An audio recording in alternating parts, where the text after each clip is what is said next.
Hello குட்டிச்செல்லம் பட்டி, ஏன் இன்னைக்கு நீ ஸ்கூலுக்கு போகல? அது ஏன் கேட்குறீங்க? ஸ்கூல்னா ஆசிரியர் தினம் வருதான். அதுக்கு நான் ஏதாவது ஒன்று பேசுகிறதுக்கோ ஏதாவது ஒன்று ரெடி பண்ணிட்டு வரணும்னு சொல்லியிருக்காங்க. அதான் யோசிச்சுட்டு இருக்கேன்.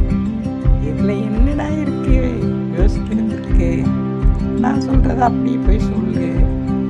ஏன்னா ஆசிரியர் தான் நம்மளுக்கு வாழ்நாளில் ரொம்ப வருஷம் கூட வர்றவங்க. அப்பா அம்மா 2 வருஷம் பார்த்துட்டு ஒரு எல்கேஜிலையும் பால்வாடியும் கொண்டு உட்கரிச்சிருவாங்க. அப்புறம் 3 வயசுலேருந்து பார்த்தீங்கன்னா ஒரு 18 வயசு, அதுக்கப்புறம் காலேஜு, இப்படி எல்லாம் படிப்புக்கும் ஆசிரியர், ப்ரொஃபஸர், வாத்தியார், இப்படி எல்லாரும் நம்ம கூட இருப்பாங்க.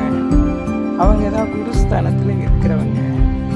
அதனால் ஒரு 2 வழி தான் இருக்குது. அதை சொல்லிவிடு. குரு பிரம்மா, குரு விஷ்ணு, குரு தேவம் மகேஸ்வரக, குரு சாஸ்தா பரபிரம்மா தஸ்மை ஸ்ரீ குருவே நமக.